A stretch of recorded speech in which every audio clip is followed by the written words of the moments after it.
ভারতীয় এক ছাগলে পোস্ট করছে, আপনারা দেখো কা আমি দিলাম স্ক্রিনশট দিয়া। হ্যাঁ, পোস্ট করছে যে এই বন্যার সময় বাংলাদেশের মানুষের কোনো হেল্প না করার লাগে। আমরা হেল্প করা লাগতো না, তুই আগে তো নিজের ফেট সামলা।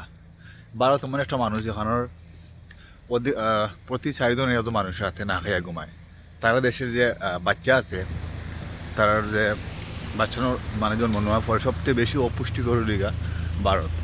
তারা নেই কোনো পাবলিক টয়লেট, তারা পুরা আসমানের নিচে তারা পাবলিক টয়লেট বানাই ফেলে দিছে। একটা ডিমরে 7 থেকে 8 জনে বাজিয়া আধাখান খাটিয়া আধাখান রাখিয়া ও আধাখান থেকে 7 থেকে 8 জনে খায়।